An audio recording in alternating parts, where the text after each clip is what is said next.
I first noticed something was off when I logged into my online banking one quiet Sunday morning.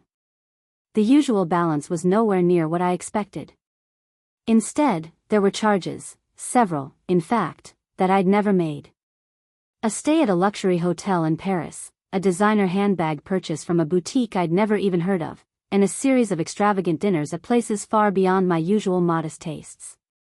My heart pounded as I scrolled through the transactions, disbelief washing over me. How could this be? I had never left the city in the past 3 months, let alone indulged in Parisian luxury. I stared at the screen, blinking hard to make sure my tired eyes weren't playing tricks on me. The account was mine, the numbers matched, but the activity was a stranger's. The name on the credit card statements was unmistakably my own, Emma Dawson. But the life they painted was not mine, it was Sophie's. My cousin Sophie, who had always lived in the shadows of financial struggle, bouncing from one dead-end job to another, never quite able to make rent on time or afford the simplest luxuries.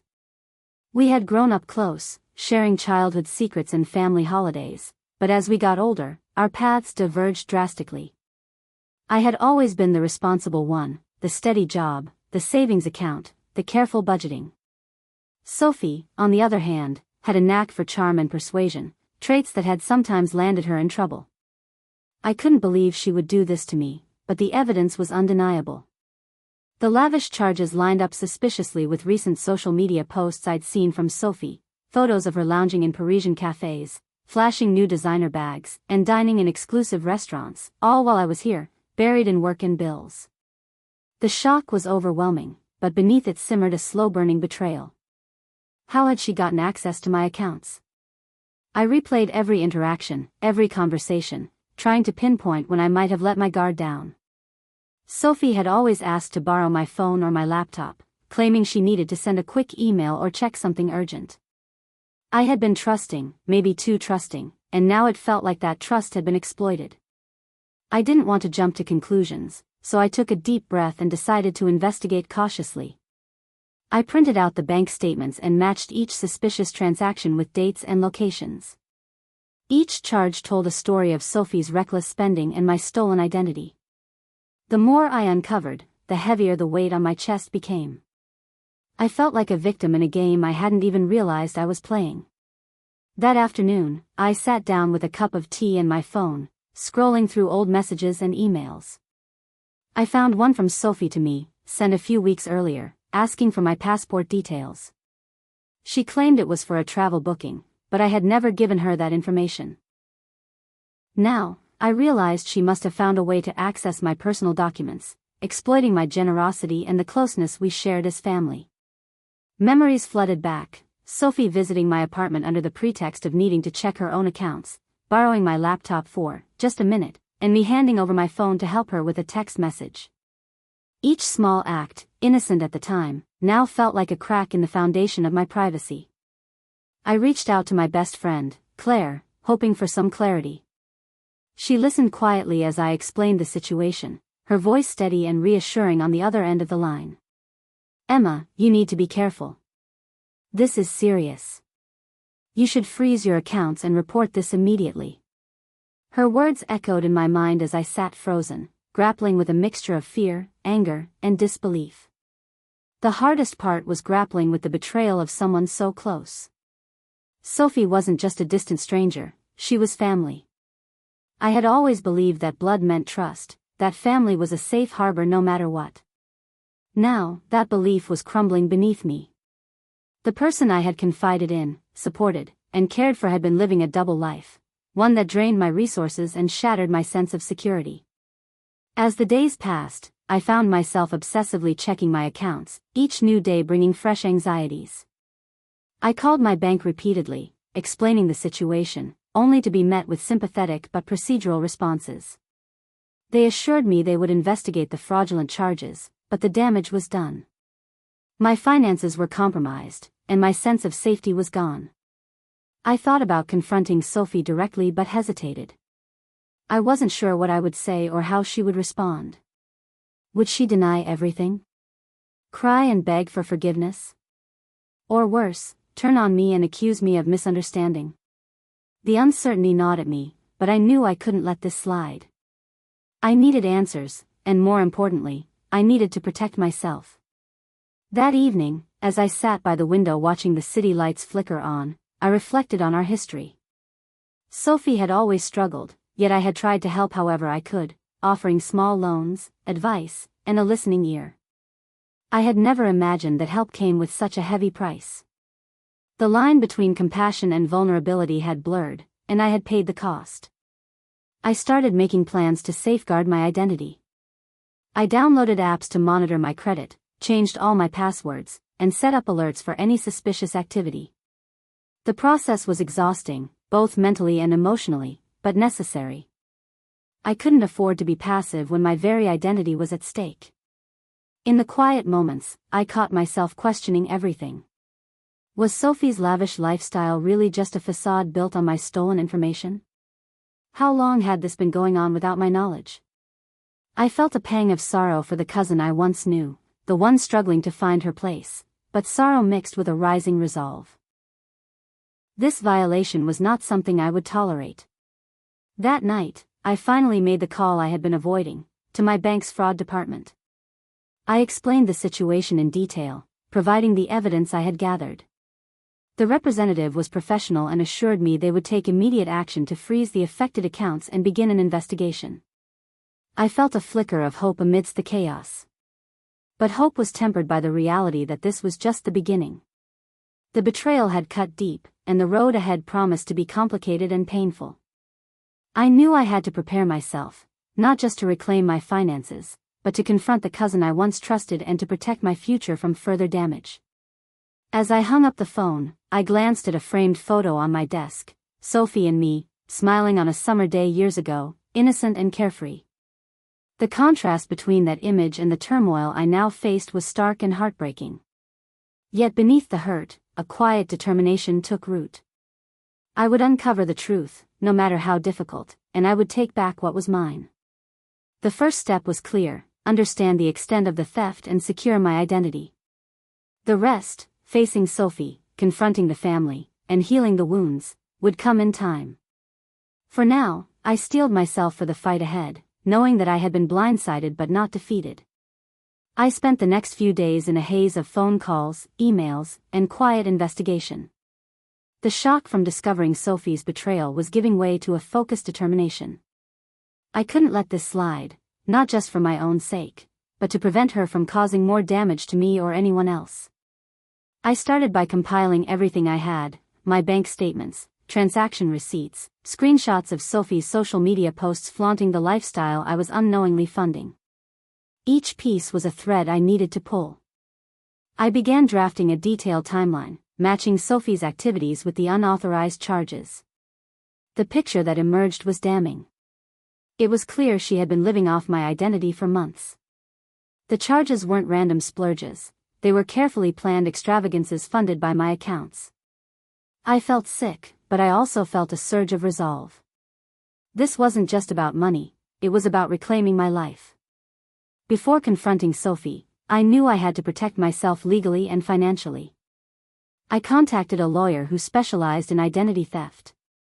She was direct but compassionate, explaining the steps I needed to take. Freeze your accounts immediately, she advised. Notify the credit bureaus, file a police report, and gather every piece of evidence you can find. I nodded, grateful for her guidance in what felt like a storm. I called my banks and credit card companies, explaining the situation and requesting immediate freezes on all my accounts. The representatives were sympathetic but firm: identity theft was a serious crime, and they needed to follow protocol. While my accounts were frozen, I set up fraud alerts with the major credit agencies to prevent Sophie from opening new accounts in my name. It was tedious and exhausting, but necessary. I also filed a formal police report. Sitting in the cramped precinct room, I watched the officer type up my statement, feeling a strange mix of vulnerability and empowerment. Here I was, reporting my own cousin for theft. The reality was humiliating, but I clung to the hope that this was the first step toward justice. The next challenge was Sophie herself. I knew I had to confront her, but I wanted to be strategic. I gathered all the evidence: the bank statements, screenshots, messages, and my lawyer's advice, and planned to meet her face to face. I needed to see her reaction, hear her side, and, if possible, get her to admit what she'd done. When I finally called her, my voice was steady, betraying none of the turmoil inside. "Sophie, we need to talk. I know what you've been doing with my accounts." There was a pause on the other end, then a shaky denial. "Emma, you're mistaken. I haven't touched anything that's yours." Her voice wavered, but I pressed on, calmly listing the charges and dates. Her responses grew defensive, then evasive. She claimed financial desperation, pleaded for understanding, and even tried to shift the blame onto others. But I remained composed, refusing to be manipulated. I told her I had already frozen my accounts and involved the authorities. "This has to stop, Sophie. You need to return what you've taken and make this right." The conversation ended with her promising to think about it, but I sensed no real remorse. It was clear she was cornered but unwilling to fully own up. I felt a pang of sorrow for the cousin I once knew, but I couldn't let empathy cloud my judgment. This was about protecting myself. Throughout this ordeal, I kept meticulous records. Every conversation, every text and email was saved and timestamped. I knew these would be crucial if the case went to court. My lawyer advised me to avoid any confrontations alone and to keep everything documented. I followed her advice religiously, even when exhaustion threatened to take over. The emotional toll was significant. Trust, once shattered, isn't easily rebuilt. I found myself second-guessing every interaction with Sophie and even with other family members. There was a lingering fear that more secrets might surface, that my identity could be compromised in ways I hadn't yet discovered. To regain some peace of mind, I doubled down on my security measures. I changed passwords on all my online accounts, enabled two-factor authentication, and set up alerts for any unusual activity. I even invested in identity theft protection services that monitored my credit and personal information around the clock. It was an expensive but necessary step. One evening, after a particularly draining day of phone calls and meetings, I sat at my kitchen table and allowed myself a moment of reflection. The betrayal wasn't just financial, it was deeply personal. Sophie had taken more than money, she had stolen my sense of safety and trust. But I refused to let her define my future. I reached out to a counselor recommended by my lawyer, someone who specialized in trauma related to financial abuse and family betrayal. Talking through my feelings helped me process the complex emotions swirling inside: anger, sadness, disappointment, and a lingering hope for some form of reconciliation. It wasn't easy, but it was necessary. Meanwhile, Sophie's responses became increasingly sporadic. She avoided my calls and texts, and when we did speak, her tone was defensive and distant. It was clear she was trying to distance herself from the consequences, but the net was closing in.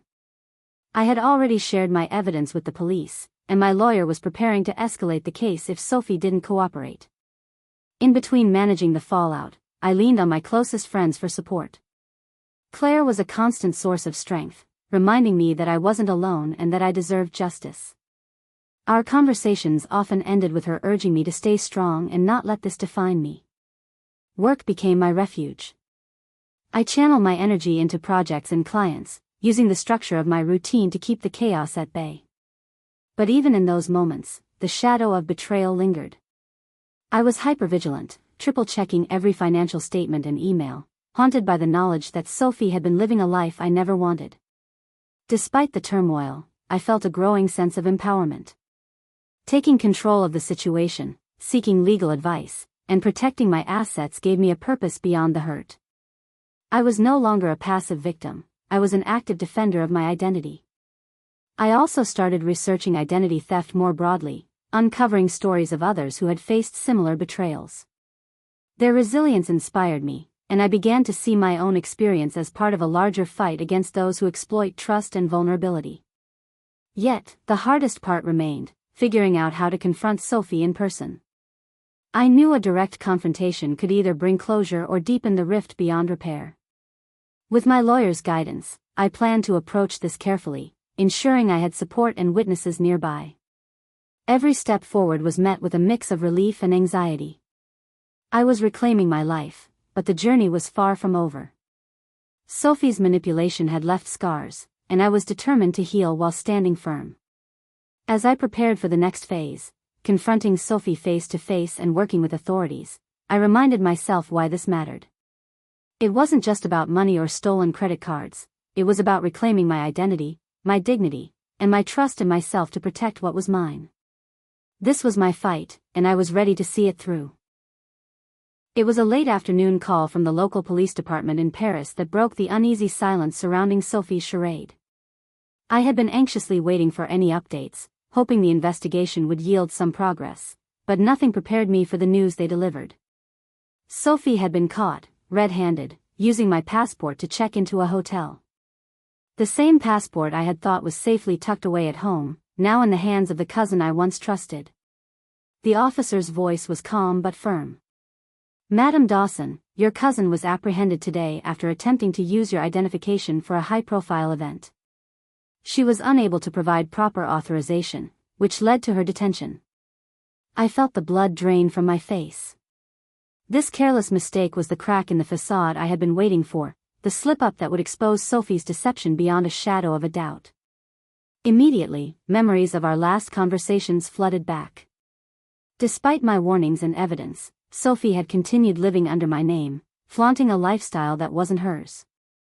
Now, the consequences were unfolding far from the safety of home, in a city I had dreamed of visiting but never imagined would be the setting of such turmoil.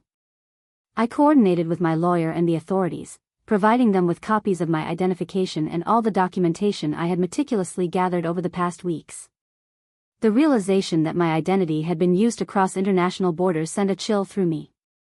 The scope of this betrayal was vast, and the recklessness Sophie had shown in Paris only confirmed how desperate and careless she had become. News trickled in slowly as the Parisian police investigated further. Sophie had been caught attempting to use my credit cards at exclusive boutiques and restaurants, transactions I had flagged months earlier but had no idea she would be repeating overseas. The audacity was staggering. I imagined her walking the elegant streets of Paris, carrying my name like a mask, living a life I had never dreamed of. The police report detailed the sequence of events. Hotel staff had grown suspicious when Sophie's identification didn't match her appearance, prompting them to alert local authorities. When questioned, she stumbled, unable to produce the necessary documents or explain the discrepancies.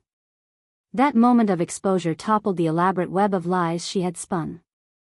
I found myself torn between a pang of sorrow and a surge of vindication. It was painful to see Sophie trapped by her own recklessness, yet I couldn't deny the relief that justice was finally catching up with her. I had feared she might evade accountability, but this incident forced her into the harsh light of truth. The legal process moved quickly after that. Sophie was held for questioning, and I was called upon to provide testimony and evidence. Sitting in the sterile room, recounting the betrayal and presenting my documentation, I felt a strange mixture of strength and vulnerability. The room was filled with the quiet hum of bureaucratic procedures, but within me, a storm of emotions raged. During the hearing, Sophie's demeanor shifted dramatically. Gone was the evasive and defensive cousin I had spoken to on the phone. Instead, she appeared weary and remorseful, admitting to the deception and explaining, in fractured words, the desperation that had driven her. It was a confession I had long awaited, but it stung nonetheless. Her admission was a turning point. It validated my claims and gave weight to the evidence I had painstakingly collected. The authorities moved to take formal action, and I felt a measure of justice beginning to take shape. But even as the legal wheels turned, the emotional scars remained raw. Back home, I grappled with what this exposure meant for us as family. The betrayal had fractured more than trust, it had reshaped the relationships around us. Conversations with relatives became strained, some choosing sides, others avoiding the topic altogether. The closeness I once felt with Sophie was replaced by a cautious distance, a protective barrier I wasn't sure I was ready to lower. Despite the turmoil, I found a renewed sense of empowerment. Stepping forward to reclaim my identity, to cooperate fully with the investigation, gave me a sense of control that had been missing since the discovery of the theft. I was no longer the victim hiding in the shadows, I was an active participant in the pursuit of truth and justice. In the weeks that followed, I focused on rebuilding not just my financial security but also my emotional resilience. I fortified my personal information, changing every password and setting up even tighter security measures. The experience had taught me painful lessons about vulnerability and the importance of vigilance. I also began to share my story quietly with close friends and support groups, finding comfort in knowing I wasn't alone. Many had faced similar betrayals, and their experiences offered me guidance and hope. I realized that while Sophie's actions had shaken me, they hadn't broken me. The court proceedings were a sobering reminder of the gravity of identity theft and its ripple effects. Hearing testimony and seeing evidence laid bare was difficult, but it underscored the importance of accountability. I watched as the judge acknowledged the severity of Sophie's offenses and the breach of trust that went beyond the financial. Meanwhile, the family dynamic remained strained. Some relatives expressed shock and disappointment, while others tried to minimize the situation or shield Sophie from full responsibility. I stood firm, determined not to let familial loyalty overshadow justice and the need for healing. One afternoon, I received a tentative message from Sophie's lawyer, signaling a willingness to discuss restitution. It was a small step toward resolution, but I knew the path ahead would be long and complicated. Forgiveness, if it came, would require time and genuine remorse.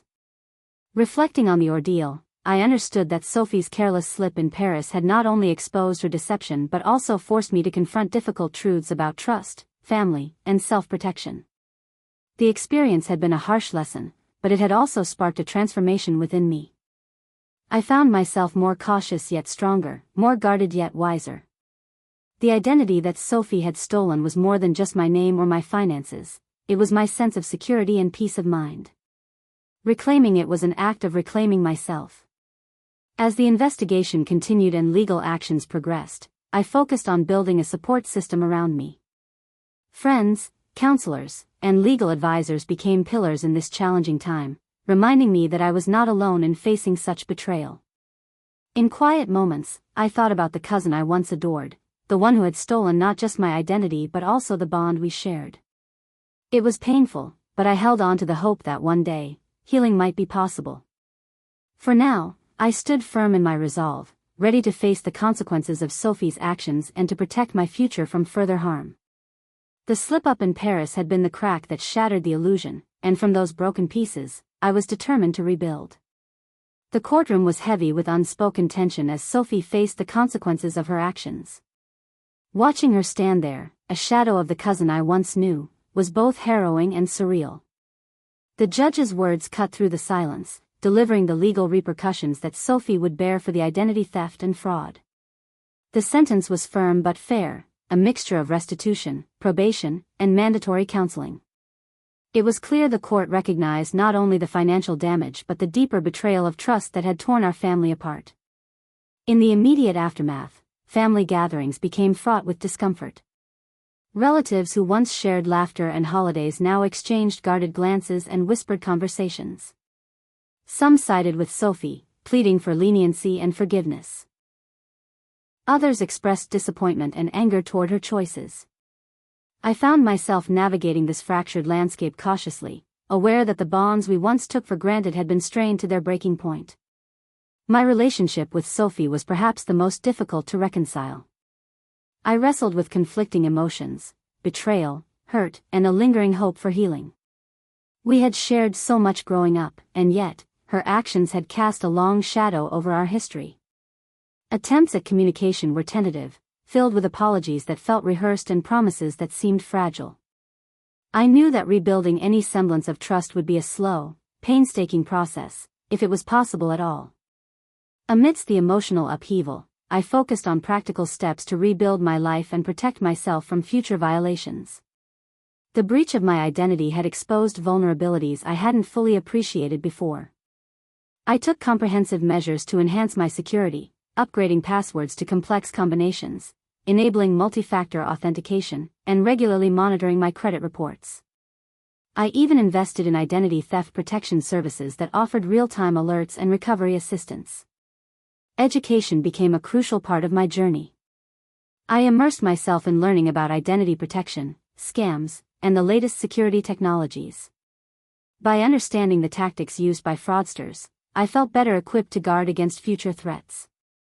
I shared this knowledge with close friends and colleagues, hoping to raise awareness and help others avoid the pitfalls I had faced. The emotional wounds, however, required a different kind of attention. I continued seeing a counselor who specialized in trauma related to financial abuse and family betrayal. These sessions became a sanctuary where I could unpack the complex feelings swirling inside me: grief for the loss of trust, anger at the deception, and the cautious hope of finding peace. Therapy helped me recognize that healing was not linear and that forgiving Sophie, if it ever came, would be a personal choice made on my terms. The process of mending relationships with other family members was equally challenging. Some relatives distanced themselves, unable or unwilling to confront the reality of Sophie's actions.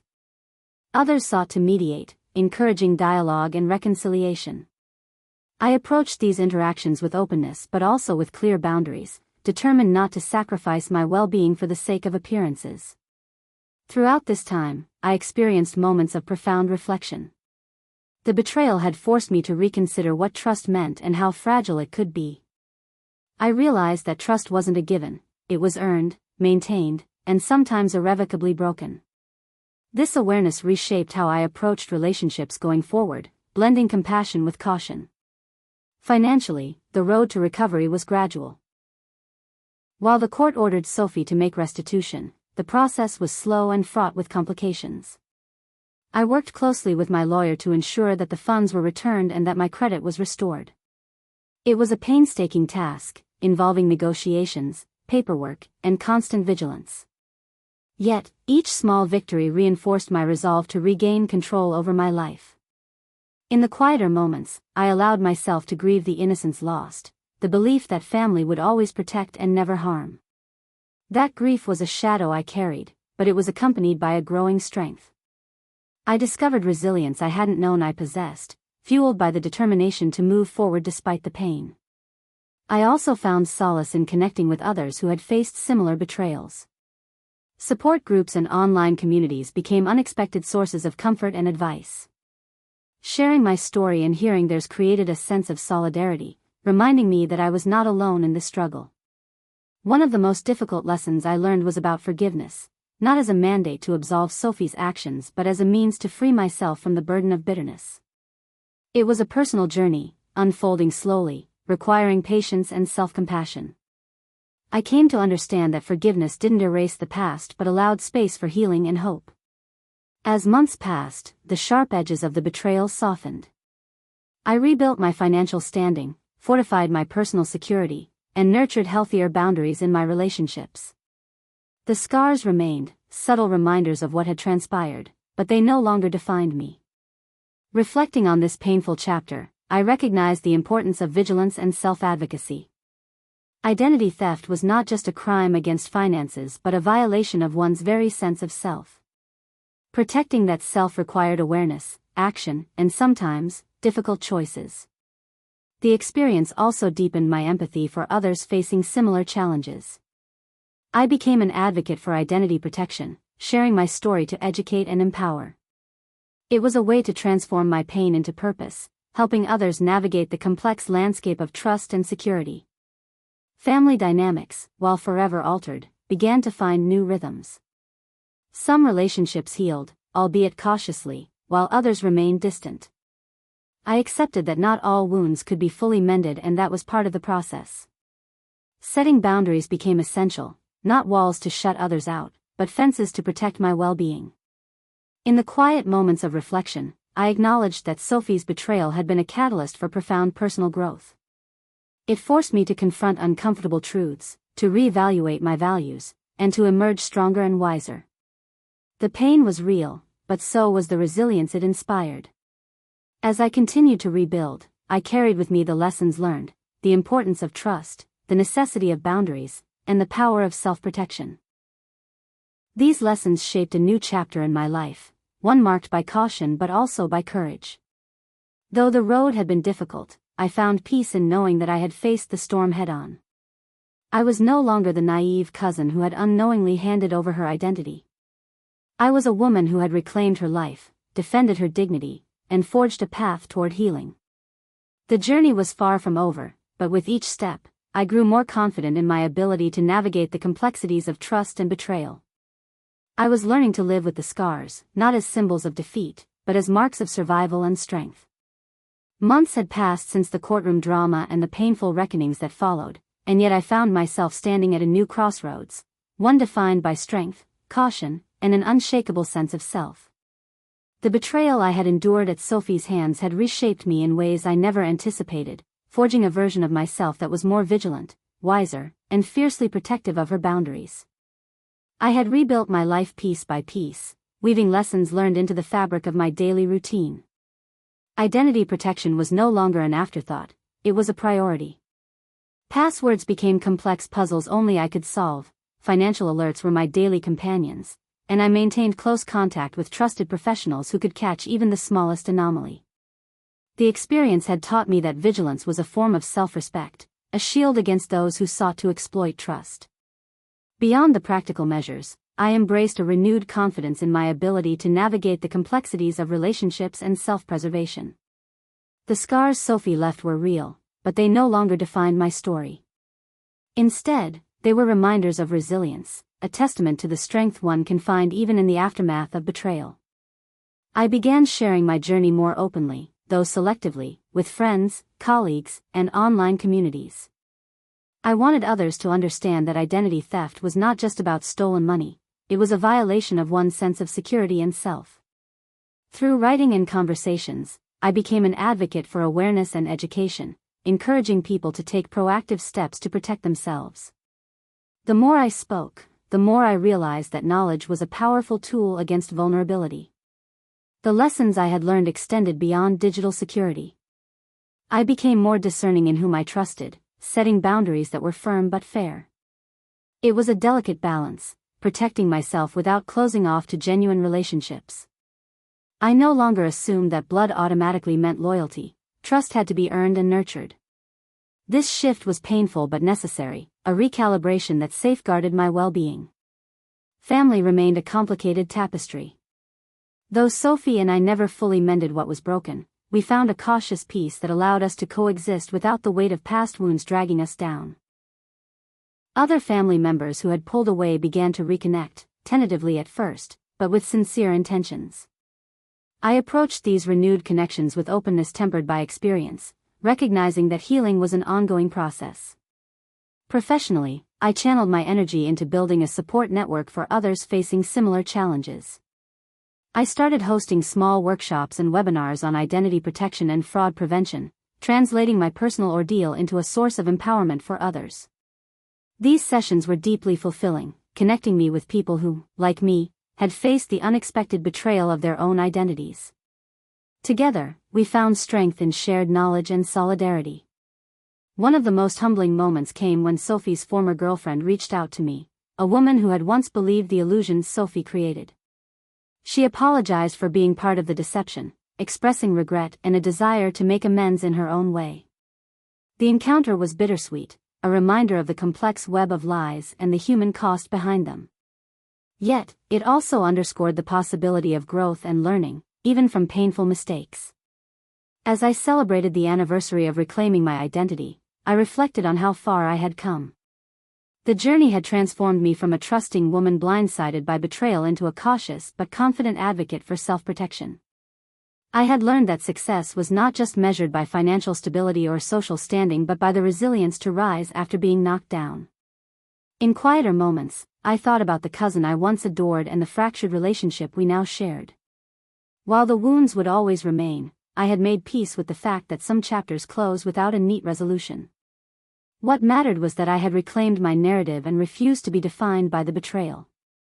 Looking ahead, I was committed to living with intention and awareness. The experience had instilled in me a deep respect for the fragility and strength of trust. I no longer took either for granted. Each new connection, each decision to open up, was made with care and courage. My story, once one of deception and loss, had become a testament to empowerment and resilience.